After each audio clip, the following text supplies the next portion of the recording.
नमस्कार, स्वागत है आप सभी का डीडी न्यूज पर। आप देख रहे हैं मिड डे प्राइम। मैं हूं रजनी सिंह। अगले 1 घंटे में हम बात करेंगे देश भर की बड़ी खबरों की, बताएंगे कि दुनिया भर में कौन कौन सी खबरों पर है सबकी नजर, क्या चल रहा है खेल और अर्थ जगत में, और कुछ झलकें फिल्म, कला और संस्कृति के क्षेत्र से। लेकिन सबसे पहले बड़ी खबर। प्रधानमंत्री ने दिल्ली के करियप्पा ग्राउंड में एनसीसी कैडेट्स को किया संबोधित। कहा, कोरोना के समय में एनसीसी ने जो कार्य किया वह प्रशंसनीय है। एनसीसी के तीनों स्कंधों ने दिया प्रधानमंत्री को गार्ड ऑफ ऑनर। सांस्कृतिक कार्यक्रमों का भी किया गया आयोजन। गणतंत्र दिवस पर हिंसा करने वाले किसानों के खिलाफ दिल्ली पुलिस के सख्त कदम।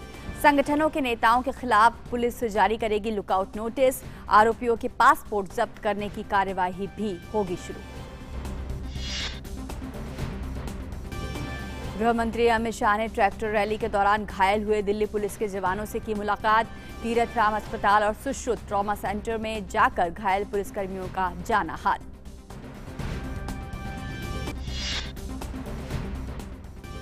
प्रधानमंत्री नरेंद्र मोदी आज वीडियो कॉन्फ्रेंसिंग के माध्यम से विश्व आर्थिक मंच के दावोस एजेंडा 2021 को करेंगे संबोधित। कार्यक्रम में विश्व उद्योग जगत के 400 से अधिक शीर्ष प्रतिनिधि लेंगे हिस्सा। न्यूज ब्रॉडकास्टिंग एसोसिएशन ने गणतंत्र दिवस के दौरान किसानों के प्रदर्शन में मीडिया कर्मियों पर हमले की निंदा की। कहा, मीडिया के खिलाफ हिंसा लोकतंत्र की आवाज और मीडिया की आजादी के खिलाफ। कर्नाटक विधानसभा का 7 दिवसीय सत्र हुआ शुरू। विधान परिषद के उपाध्यक्ष पद का कल होना है चुनाव। और अमेरिकी राष्ट्रपति जो बाइडेन ने जलवायु परिवर्तन पर अपने पूर्ववर्ती डोनाल्ड ट्रंप की नीतियों को पलटने के दिए संकेत। जलवायु परिवर्तन की समस्या का सामना करने के लिए नई कार्यकारी कार्यवाहियों पर किए गए दस्तखत। कहा, पहले ही इन समस्याओं का हल निकालने में हो चुकी है देर।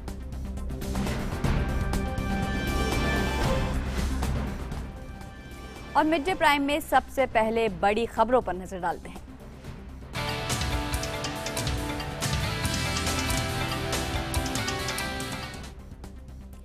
प्रधानमंत्री नरेंद्र मोदी ने दिल्ली में अब से कुछ देर पहले ही नेशनल कैडेट कॉर्प्स के कार्यक्रम में हिस्सा लिया। दिल्ली कैंट के करियप्पा ग्राउंड में हुए कार्यक्रम में अलग अलग राज्यों की ओर से परेड निकाली गई। यहां प्रधानमंत्री मोदी ने परेड का निरीक्षण किया। इस दौरान पीएम को गार्ड ऑफ ऑनर दिया गया। कार्यक्रम में रक्षा मंत्री Rajnath Singh, chief of defence staff general Bipin Rawat, तीनों सेनाओं के प्रमुख भी मौजूद रहे। पीएम को 17 निदेशालय के कैडेट्स ने सलामी भी दी।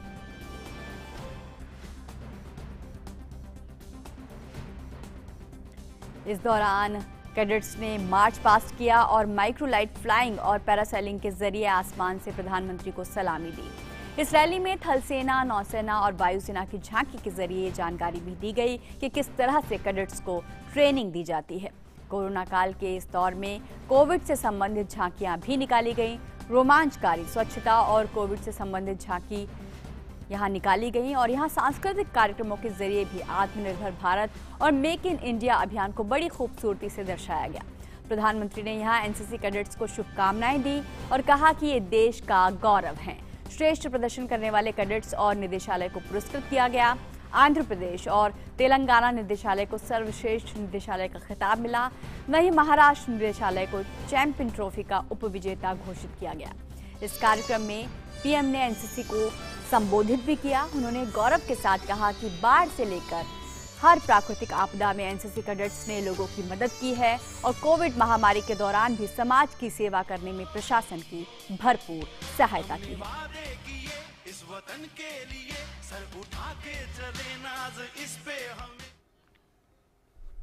संकट के समय में आप सभी जिस अद्भुत तरीके से, संगठित तरीके से काम करते हैं, उसके उदाहरण बाकी जगह पर बहुत कम देखने को मिलते हैं। बाढ़ हो या दूसरी आपदा, बीते वर्ष एनसीसी के कैडेट्स ने मुश्किल में फंसे देशवासियों की राहत और बचाव में सहायता की है। कोरोना के इस पूरे कालखंड में लाखों लाख कैडेट्स ने देश भर में जिस प्रकार प्रशासन के साथ मिलकर, समाज के साथ मिलकर काम किया है, वो प्रशंसनीय है। पीएम ने इस अवसर पर नक्सलवाद का जिक्र भी किया और कहा कि सुरक्षा बलों के शौर्य के कारण नक्सलियों की कमर टूट गई और वे समाज की मुख्य धारा से जुड़ने लगे। अब कुछ ही जिलों में नक्सलवाद मौजूद है। हमारे देश में एक समय में नक्सलवाद, माओवाद कितनी बड़ी समस्या थी। देश के सैकड़ों जिले इससे प्रभावित थे, लेकिन स्थानीय नागरिकों का कर्तव्य भाव और हमारे सुरक्षा बलों का शौर्य साथ आया तो नक्सलवाद की कमर टूटनी शुरू हो गई। अब देश के कुछ गिनती के जिलों में ही नक्सलवाद सिमट कर रह गया है। अब देश में न सिर्फ नक्सली हिंसा बहुत कम हुई है, लेकिन अनेकों युवा हिंसा का रास्ता छोड़कर विकास के कार्यों में जुड़ने लगे हैं। देश की सीमावर्ती और समुद्री किनारों की रक्षा और सुरक्षा से जुड़े नेटवर्क को मजबूत करने के लिए एनसीसी की भागीदारी को बढ़ाने पर जोर दिया। ऐसे 175 जिलों में एनसीसी को नया दायित्व दिया जाएगा, जिसमें गर्ल्स कैडेट्स की भूमिका भी अहम होगी। देश की सीमावर्ती और समुद्री किनारों की रक्षा और सुरक्षा से जुड़े नेटवर्क को सशक्त करने के लिए एनसीसी की भागीदारी को बढ़ाया जा रहा है। पिछले वर्ष 15 अगस्त को यह ऐलान किया गया था कि कोस्टल और बॉर्डर एरिया के करीब 250 जिलों में एनसीसी को नया दायित्व दिया जाएगा। इसके लिए लगभग 1 लाख एनसीसी कैडेट्स को आर्मी, नेवी और एयरफोर्स ट्रेन कर रही है। इसमें भी 1/3, 1/3 हमारी गर्ल्स कैडेट्स हैं। प्रधानमंत्री ने आज देश के युवाओं से सीधा संवाद स्थापित किया और उनकी हौसला अफजाई भी की। और मिड डे प्राइम में अब बात करते हैं ताजा खबर की।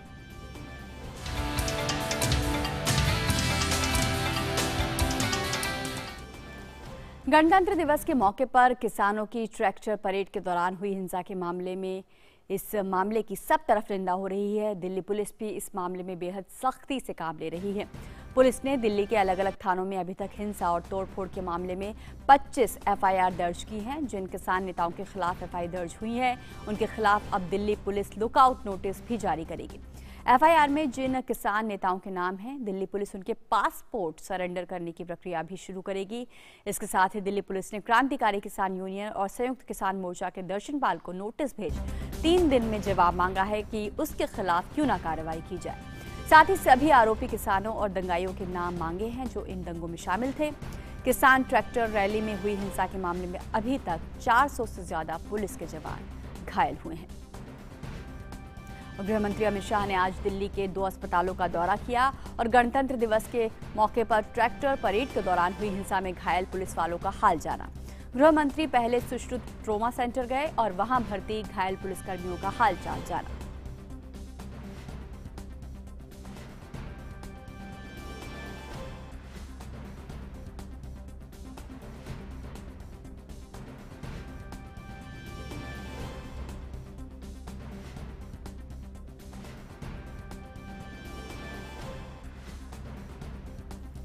सुश्रुत ट्रोमा सेंटर के बाद गृह मंत्री अमित शाह ने तीर्थराम अस्पताल का रुख किया और वहां भी भर्ती घायल पुलिस के जवानों से उनकी सेहत की जानकारी ली। इन दोनों ही अस्पतालों में उन घायल पुलिसकर्मियों का इलाज चल रहा है जो किसानों की ट्रैक्टर रैली में हुई हिंसा का शिकार हुए थे। ट्रैक्टर रैली में हुए उपद्रव के कारण दिल्ली पुलिस के करीब 400 जवान घायल हुए हैं। इनमें से कई ऐसे पुलिस वाले भी हैं जो आईसीयू में हैं। गृह मंत्री अमित शाह ने दिल्ली के सुश्रुत ट्रॉमा सेंटर में दिल्ली पुलिस के जिस घायल जवान से मुलाकात की, उससे हमारे संवाददाता चंद्रशेखर ने भी बातचीत की।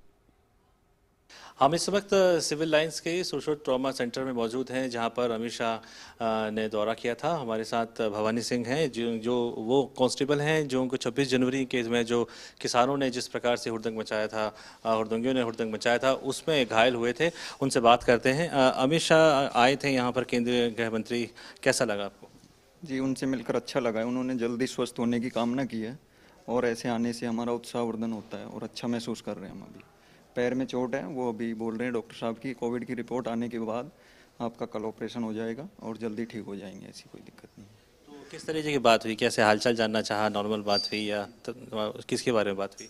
उन्होंने पूछा था कि चोट कैसे लगी है, तो जहाँ हमको भीड़ ने थोड़ा घेर लिया था तो उन्होंने धक्का मुक्की की हमारे साथ में और हम वहाँ गड्ढे में गिर गए। इस वजह से गिरने के बाद पैर में चोट लग गई थी, जिसमें पैर में फ्रैक्चर बताया डॉक्टर साहब ने, और अब वैसे ठीक है, बता रहे जल्दी ठीक हो जाएंगे। तो कैसा मंजर था जब ये हुआ था? क्योंकि हमने देखा कि दिल्ली पुलिस ने जिस तरीके से शांत रह करके भी ऐसे माहौल में कोशिश की कि उग्रवादियों को रोका जा सके, तो कैसा माहौल था? सर, वहाँ थोड़ा सिचुएशन थोड़ी ख़राब हो रखी थी। वहाँ की भीड़ ने उग्र भीड़ हो चुकी थी। वो भीड़ उग्र होने के बाद हम जैसे ही भीड़ ने हमें घेरा, 2 ट्रैक्टर आए थे स्पीडली, उन्होंने हमारी तरफ बढ़े 2 ट्रैक्टर, तो उन्होंने भी धक्का मुक्की की हमारे साथ में, और धक्का मुक्की में हम नीचे गड्ढे में गिर गए थे और वहाँ गिरने के बाद चोट लगी है। उनमें से 2 साथी थे मेरे, जिन्होंने मुझे शील्ड दी और उसके बाद में शील्ड से मैंने बचाव किया मेरा, और उसके बाद 2 साथी मुझे लेके अपने हॉस्पिटल लेके आए। उनमें एक का नाम कांस्टेबल विशाल है, जो पुलिस स्टेशन बुराड़ी से हैं। उन्होंने मुझे बहुत कोऑपरेट किया। तो ये थे भवानी सिंह, जिनको मिलने के लिए केंद्रीय मंत्री, जो केंद्रीय गृह मंत्री अमित शाह आए हुए थे। कैमरामैन संदीप के साथ चंद्रशेखर, डीडी न्यूज़, दिल्ली। तो गणतंत्र दिवस पर भीड़ तंत्र ने दिल्ली पुलिस के जवानों का हौसला तोड़ने की कोशिश की थी, और ज्यादा जानकारी के लिए नीरज सिंह हमारे साथ जुड़ रहे हैं। नीरज, न केवल उन जवानों को शारीरिक रूप से चोट पहुंचाई गई थी, बल्कि उनका मनोबल तोड़ने की भी कोशिश की थी, और आज गृह मंत्री ने उनसे मुलाकात की है। कहीं ना कहीं उनका मनोबल ऊंचा उठा होगा। देखिए, बिल्कुल मनोबल तोड़ने की कोशिश की गई थी, लेकिन हमारे दिल्ली पुलिस के जवानों का मनोबल इतना ऊंचा है। रजनी की लगातार ड्यूटी करने के बाद भी गणतंत्र दिवस पर वो अपनी ड्यूटी कर रहे थे। 24 घंटे की ड्यूटी पुलिस की होती है, लेकिन उसके बावजूद भी ये लोग ना थकते हैं और ना ही हार मानते हैं। और यही कारण है कि अपने तिरंगे की आन शान के लिए दिल्ली पुलिस के 400 जो जवान हैं वो घायल हुए, लेकिन अपनी ड्यूटी से पीछे नहीं हटे। निश्चित तौर पर आज गृह मंत्री अमित शाह पहुंचे हैं जवानों के बीच में जो घायल हुए थे, उनका हालचाल जाना है। वहां डॉक्टरों से गृह मंत्री ने बात करी है और उनसे ये कहा है कि इनके इलाज में किसी भी तरह की कोई कमी नहीं आनी चाहिए, किसी भी तरह की इनको परेशानी नहीं होनी चाहिए। इसके साथ ही जब जवानों से हमने बात की तो वो काफी खुश थे, उनका मनोबल काफी बढ़ा हुआ था, क्योंकि गृह मंत्री खुद उनके बीच में पहुंचे हैं, उनका हालचाल जाना है और पूरा घटनाक्रम उन्होंने जाना था कि किस तरह से उनको चोट लगी थी, वो कहाँ पे तैनात थे। तो ज्यादातर मैं बता दूं कि जो लाल किले पर जो इंसिडेंट हुआ था, जब किसान हिंसक हो गए थे वहां पर ट्रैक्टर रैली के दौरान, तो वहां पर बड़ी संख्या में दिल्ली पुलिस के जवान घायल हुए थे। 100 से 150 के करीब जो जवान थे वो लाल किले पर ही रजनी घायल हुए थे, और जिनका हालचाल गृह मंत्री अमित शाह ने आज जाना है। और उम्मीद की जा रही है कि जिस तरीके से उन्होंने डॉक्टरों को दिशा निर्देश दिए हैं, जिस तरह से वहाँ के हॉस्पिटल के स्टाफ से उन्होंने बोला है, तो उम्मीद की जा रही है उनका बेहतर से बेहतर इलाज होगा और जल्द ही वो लोग स्वस्थ होकर फिर दोबारा से अपनी ड्यूटी को ज्वाइन करेंगे। नीरज, जो दृश्य हम देख रहे हैं वहां पर जवान गंभीर रूप से घायल हैं। साफ नजर आ रहा है किस तरीके की हिंसा उनके साथ की गई है, उन्हें गंभीर चोटें आई हैं, कई आईसीयू में हैं, और वहां पर महिला जवान भी है जिनके साथ उस दिन क्रूरता की गई। मंशा जाहिर करते हैं सारे दृश्य उन दंगाइयों की, उन उपद्रवियों की। देखिए, बिल्कुल मंशा जाहिर करते हैं, क्योंकि जितने भी लोगों से हमने बात की, जो घायल जवान थे, उनका कहना था कि नशे की हालत में थे। जो भी किसान ट्रैक्टर लेकर वहां पर पहुंचे थे और उन्होंने ट्रैक्टर को एक तरीके से उनके ऊपर चढ़ाने की कोशिश की, तलवार और भाले लेकर आए थे। कई सारे जो जवान थे उनके ऊपर लाठियों से प्रहार किया गया, उनके ऊपर जो लोहे की रॉड है उनसे प्रहार किया गया। एक महिला कांस्टेबल है जो लाल किले पर तैनात थी, उसको भी जब भीड़ आई थी किसानों की हिंसक होकर, तो जो रेलिंग टूटी थी वो दृश्य रजनी आपने भी देखे होंगे, जो काफी वायरल भी हुए थे कि किस तरह से जो रेलिंग है उसको तोड़कर जो जवान है उनको नीचे गिराया जा रहा था, जो करीब 15 से 20 फुट की जो खाई थी लाल किले के पास, तो वहीं पर वो महिला कांस्टेबल भी तैनात थी और वो लगातार किसानों को समझाने की कोशिश कर रही थी, लेकिन किसान बिल्कुल नहीं माने और तलवारों से, भालों से और इसके अलावा ट्रैक्टरों को आगे लगातार बढ़ाते रहे। उसी दौरान जो ग्रिल है वो टूट गई थी और उस ग्रिल के नीचे ही ये महिला कांस्टेबल दब गई थी। इसकी पसली पूरी टूट गई है और जो इलाज है इनका इलाज किया जा रहा है, इनका ऑपरेशन हुआ है। इसके साथ ही कुछ और जो जवान थे जिनका किसी का हाथ टूटा है, किसी का पैर टूटा है, किसी की जो पसलियां हैं वो टूट गई हैं, किसी के सिर पर चोट है, किसी की उंगलियां टूटी हुई हैं। तो ये इस तरह की जो हिंसा है वो इन किसानों ने की थी जब 26 जनवरी को ये लाल किले पर पहुंचे। तो निश्चित तौर पर ये दृश्य अपने आप में काफी गमगीन है और अपने आप में ये बताते हैं कि कितनी क्रूरता के साथ ये किसान पेश आए थे दिल्ली पुलिस के जवानों के लिए, क्योंकि ये वो जवान है जो लगातार न केवल अपनी ड्यूटी करते हैं बल्कि दिल्ली की सुरक्षा में भी लगते हैं, तिरंगे की आन बान शान है उसकी रक्षा में भी लगते हैं। लेकिन उसके बावजूद भी जय किसान जय जवान का ये नारा अपने अपने बॉर्डरों पर लगाते थे और ये कहते थे कि ये जवान भी हमारे साथ ही हैं, लेकिन इन्होंने इस नारे की धज्जियां उड़ा दी और इन्हीं किसानों ने अपने जवानों के ऊपर ही हमला कर दिया। बिल्कुल, आपने कहा जय जवान जय किसान। बिल्कुल, अगर किसान देश में महत्वपूर्ण है तो जवान भी देश की रक्षा के लिए हर परिस्थिति में डटे रहते हैं और ये जवान तो 26 जनवरी के कारण कई दिनों से अपने घर नहीं गए होंगे, भूखे थे और उसके बावजूद ड्यूटी पर तैनात थे। बावजूद उन्होंने कभी पहले भी हिंसा नहीं की, पहले हथियार नहीं उठाए, पहले हाथ नहीं उठाया और उन पर हिंसा की गई। ये निश्चित रूप से मनोबल तोड़ने वाली प्रक्रिया है। देखिए, बिल्कुल मनोबल तोड़ने वाली प्रक्रिया है और जहाँ तक संयम की बात है, आप देख सकती हैं कि तमाम जो दृश्य हैं जो सीसीटीवी के माध्यम से भी काफी वायरल हुए हैं, इसके अलावा तमाम मीडिया फुटेजों में भी वो दृश्य देखे होंगे आपने। किसी भी सिंगल वन पुलिस वाले ने भी कोई भी पहले अपनी तरफ से पहल नहीं की। ये किसान हैं, इन्होंने ट्रैक्टर इनके ऊपर चढ़ाने की कोशिश की, उसके बाद भी दिल्ली पुलिस के जवानों ने अपना संयम बरता।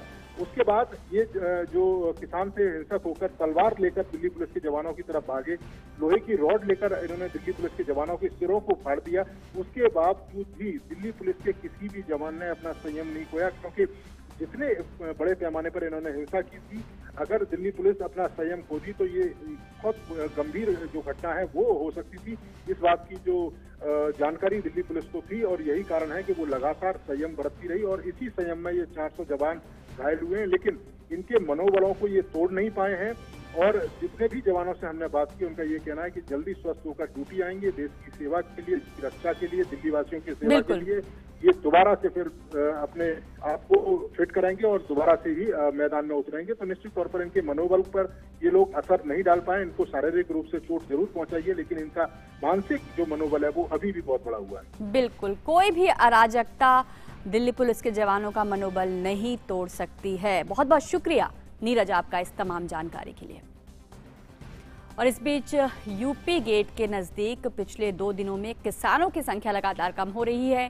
कई किसान रैली खत्म करते ही सीधे अपने घर निकल गए हैं। अब यहां से टेंट भी कम होते दिख रहे हैं। दूसरी तरफ सरकार भी अब आंदोलनकारी किसानों पर नकेल कसती नजर आ रही है। सरकार ने पुलिस वालों के माध्यम से आंदोलनरत किसानों को चेतावनी देना शुरू कर दिया है, जिसका असर भी दिख रहा है। बड़ी तादाद में हाईवे से किसान जाते दिख रहे हैं। और इसके साथ ही दिल्ली नोएडा सीमा पर सड़क को यातायात के लिए फिर से खोल दिया गया है। और मिड डे प्राइम में यहां रुक रहे हैं एक छोटे से ब्रेक के लिए। आप देखते रहिए डीडी न्यूज।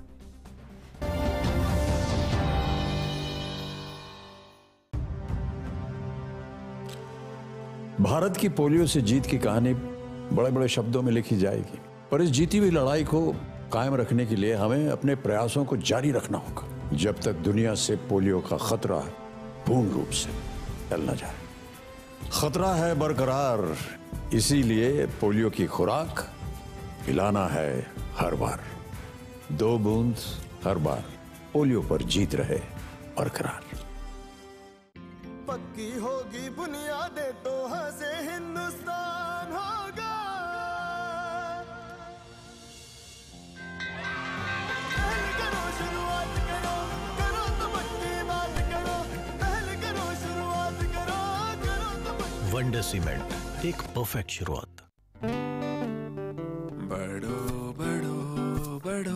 मेरे संग।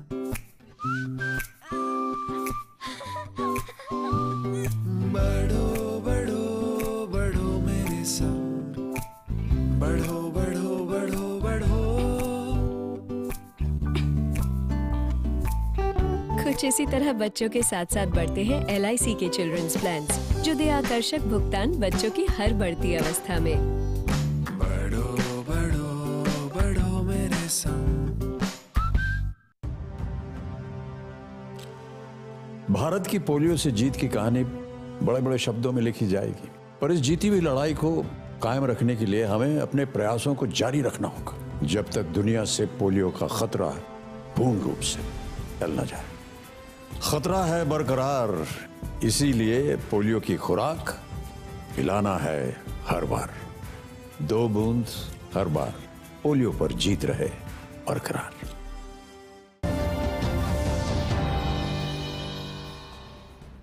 ब्रेक के बाद मेट्रो प्राइम में आपका स्वागत है और अब नजर डालते हैं अन्य राष्ट्रीय खबरों पर।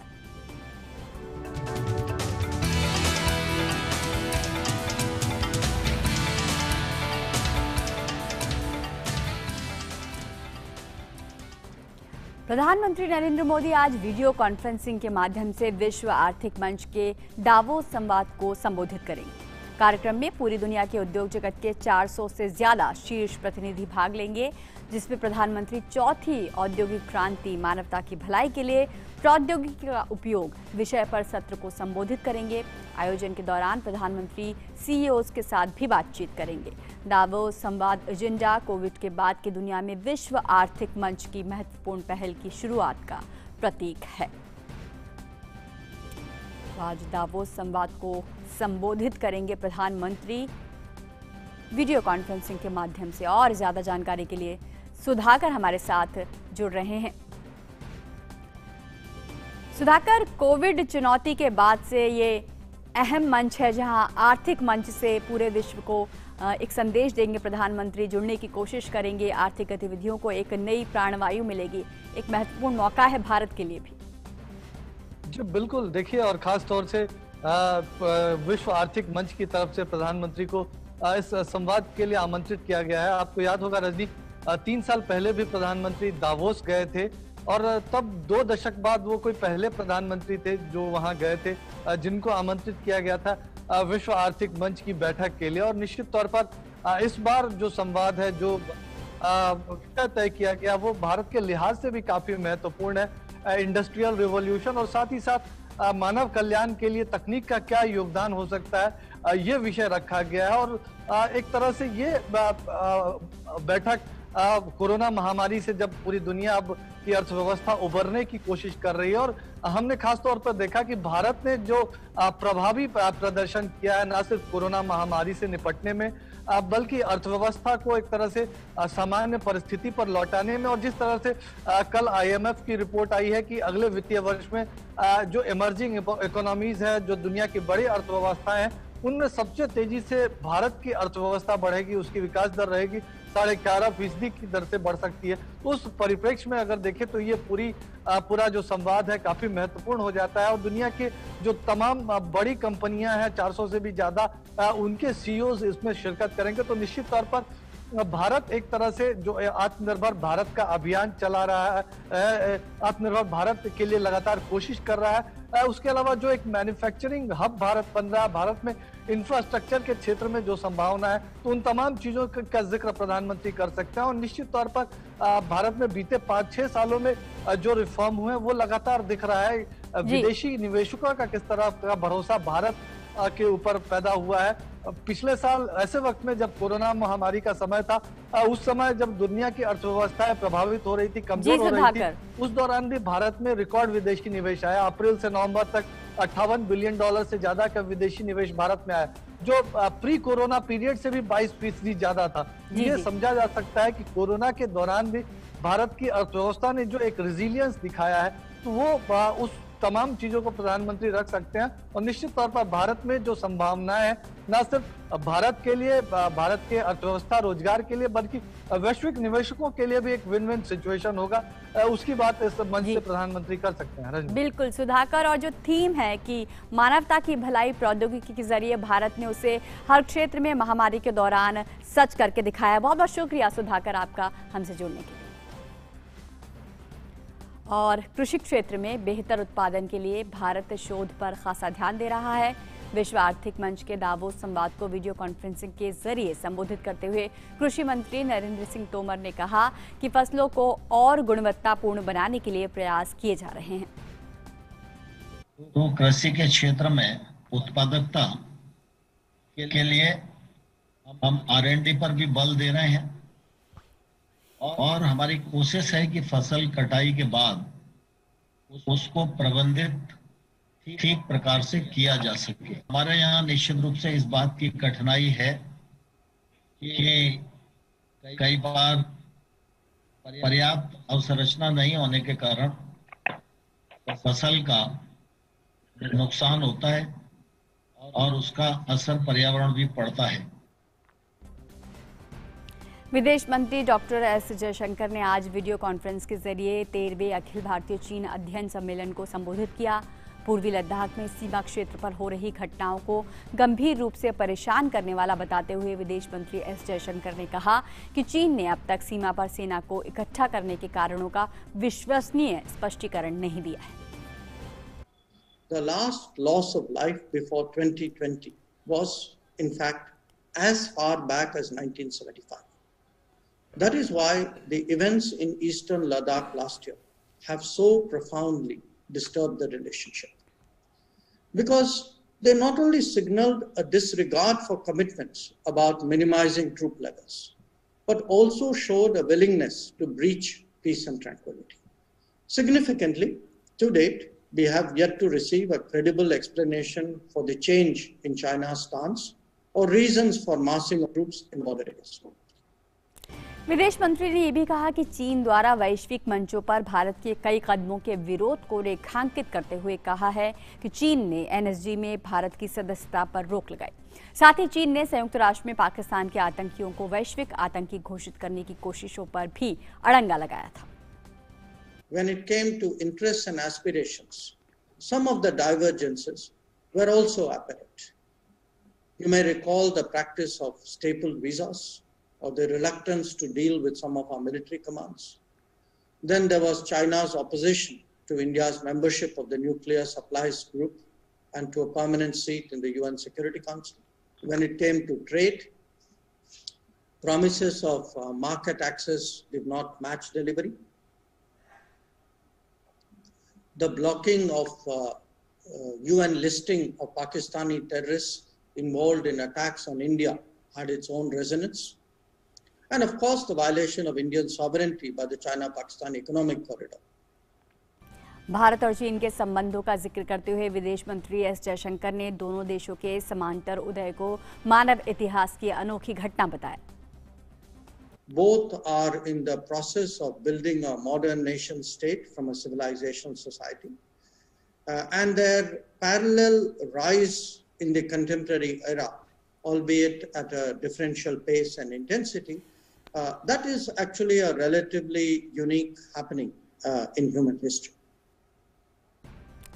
बढ़ते हैं अगली खबर की तरफ। कर्नाटक विधानमंडल का 7 दिवसीय सत्र आज से शुरू हो गया है। 2021 के पहले सत्र में कई लंबित बिलों को मंजूरी दी जाएगी। विधान परिषद के उपाध्यक्ष पद का चुनाव और परिषद के अध्यक्ष के प्रताप चंद्र शेट्टी के खिलाफ सत्तारूढ़ भाजपा सदस्यों के द्वारा अविश्वास प्रस्ताव विधान परिषद में मुख्य मुद्दे होंगे। विधान परिषद के उपाध्यक्ष पद का चुनाव कल होगा। इसके लिए नामांकन पत्र दाखिल करने का आज आखिरी दिन है। विधानसभा में निजी विश्वविद्यालयों की स्थापना, मोटर गाड़ी टैक्स, कर्नाटक शहरी नगरपालिका से जुड़े बिल के पेश होने की संभावना है। सत्र के दौरान कोविड नियमों का सख्ती से पालन किया जाएगा। हालांकि कोविड टेस्ट अनिवार्य नहीं किया गया है।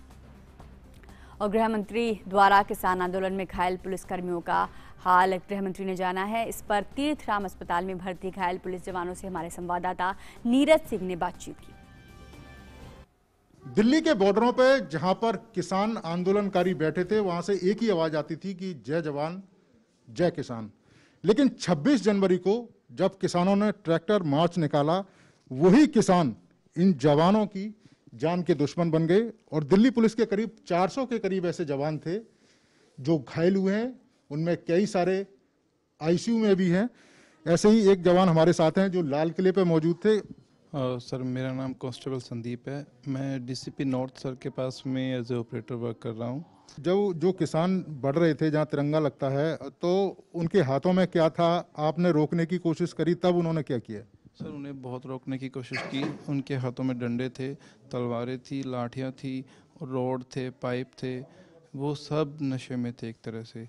जब ऊपर से उनको नीचे लाया जा रहा था, अचानक उन्होंने उपद्रव कर दिया और जितने भी वहाँ पे हमारा पुलिस स्टाफ था सबके साथ मारपीट और जो गाड़ियाँ खड़ी थी उनमें तोड़फोड़ करनी उन्होंने शुरू कर दी थी। सर, ये आपने देखा उस जवान का दर्द कि जो लाल किले पे तिरंगे की सुरक्षा में लगा हुआ था, तिरंगे की शान में लगा हुआ था। इसके साथ ही गणतंत्र दिवस जो पूरे देश भर में मनाया जाता है, एक आन रहती है। एक जवान है जिनका अभी ऑपरेशन हुआ है और वो अभी बोलने की स्थिति में नहीं है क्योंकि थोड़ी देर पहले ही इनका जो ऑपरेशन है वो किया है।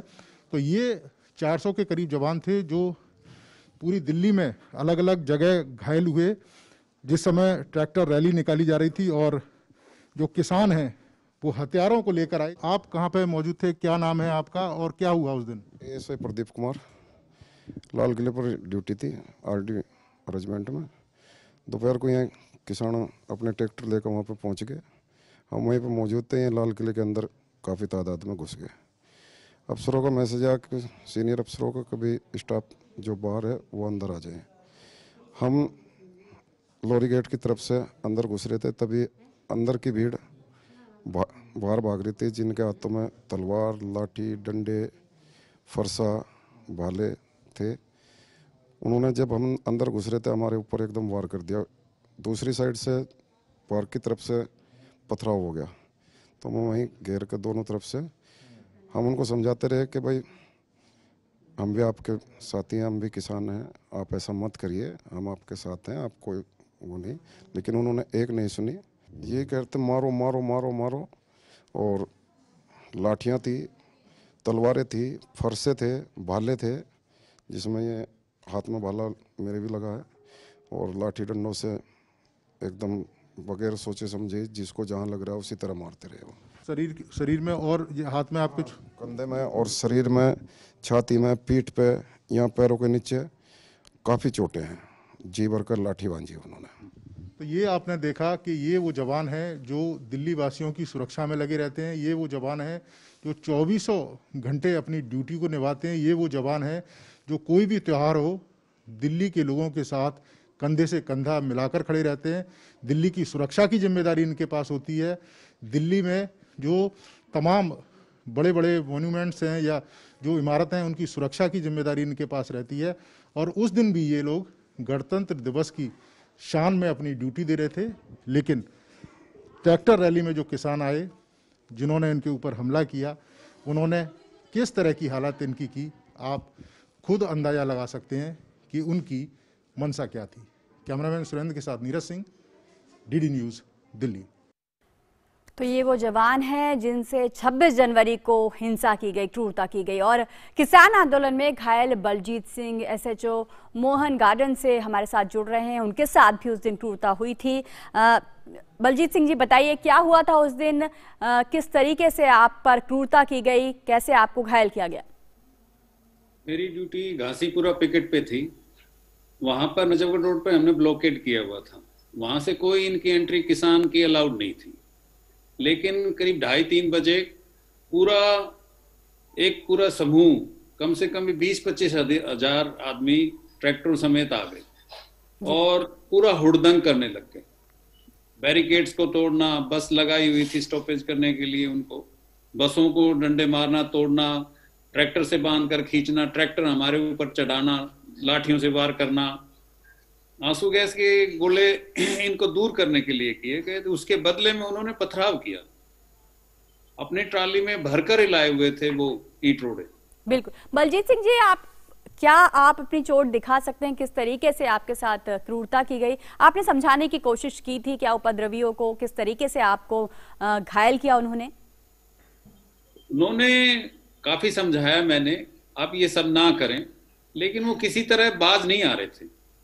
और उनका एक साथी बस में आग लगाने की कोशिश कर रहा था, पूरी तोड़फोड़ कर रहा था। बस को ऑक्यूपाई कर लिया था, जो बीच में ब्रिज पे लगा के हमने ब्लॉकेट कर रखा था। उसको जैसे ही डिटेन करने के लिए हम ले जाने लगे, मैंने उसको दोनों हाथों से पकड़ा हुआ था जी। तो उसी वक्त उनके साथियों ने जो काफी बड़े हैवी डंडे ला रखे थे, लठ, उनसे मेरे दोनों हाथों पर वार करके उसे छुड़ा ले जी। मेरे हाथ डैमेज कर दिए उसको। बिल्कुल, आपके हाथ में चोट आई है और आपके साथ महिला जवान भी थी इस पूरे दल में, आपकी टीम के साथ, उनके साथ भी दुर्व्यवहार किया गया? और भी साथियों को लगे, उन्होंने पथराव भी किया, हाथापाई भी की। दरअसल वो किसान लगते नहीं, किसान का ये व्यवहार हमें मंजूर नहीं। जी बिल्कुल। तो बलजीत सिंह जी, और हम देख रहे थे कि पूरी भीड़ थी, उनके साथ हथियार भी थे।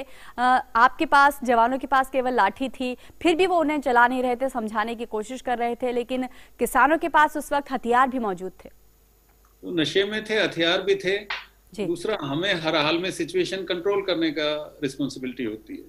किसी भी हाल में कोई भी हो, हमने अपना संयम से काम लिया, वो अपना संयम खो रहे थे। जी बलजीत जी, हमने एक दृश्य भी देखा था जहां पर किसानों को मजबूर किया गया कि वो खाई से कूदें, फिर भी दिल्ली पुलिस ने संयम वहां पर बरता और आप लोगों ने बिल्कुल धैर्य से काम किया। घायल हुए हैं आप, जल्द ही आप स्वस्थ हों, ऐसी हम कामना करते हैं। बहुत बहुत शुक्रिया आपका बलजीत जी हमारे साथ जुड़ने के लिए। तो दिल्ली के जवानों के साथ 26 जनवरी को क्रूरता हुई थी और आज गृह मंत्री ने उनसे मुलाकात की है, उनके मनोबल को बढ़ाने की कोशिश की है। लोकतंत्र में किसी भी अराजकता का स्थान नहीं होना चाहिए। आज मिड डे प्राइम में बस इतना ही। अन्य खबरों के लिए देखते रहिए GD न्यूज़। नमस्कार।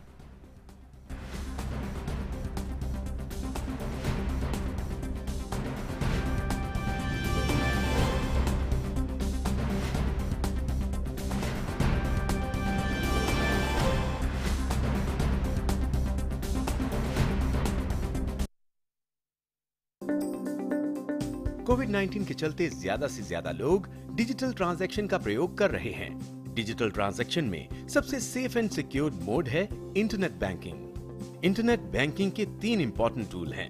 पहला टूल है NEFT यानी नेशनल इलेक्ट्रॉनिक फंड ट्रांसफर। इसमें आपको किसी भी तरह का अतिरिक्त चार्ज नहीं देना पड़ता है। ये 24/7 अवेलेबल होता है। ये एकदम सिक्योर मोड में से एक माना जाता है। हालांकि इसमें जो पैसा ट्रांसफर करते हैं वो रियल टाइम में नहीं होता। इंटरनेट बैंकिंग का दूसरा टूल है IMPS यानी इमीडिएट पेमेंट सर्विसेज। इसकी खासियत है कि आप इसमें रियल टाइम में पैसा ट्रांसफर कर सकते हैं। हालांकि इसमें ट्रांसफर लिमिट 2 लाख रुपए तक की होती है। तीसरा टूल है RTGS यानी रियल टाइम ग्रॉस सेटलमेंट। ये काफी फास्ट और सिक्योर्ड मोड माना जाता है। इसमें आपको मिनिमम 2 लाख रुपए तक का ट्रांजैक्शन करना होता है। जब भी आप ऑनलाइन ट्रांजैक्शन करें, सिक्योर्ड मोड ऑफ पेमेंट यानी कि NEFT, RTGS या IMPS के माध्यम से ही करें, ताकि आपका ट्रांजैक्शन एकदम सेफ एंड सिक्योर्ड रह सके।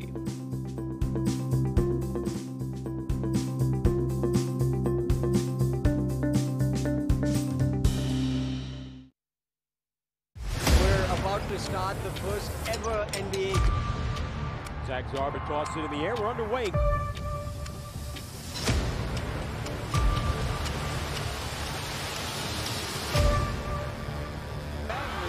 Off the tee.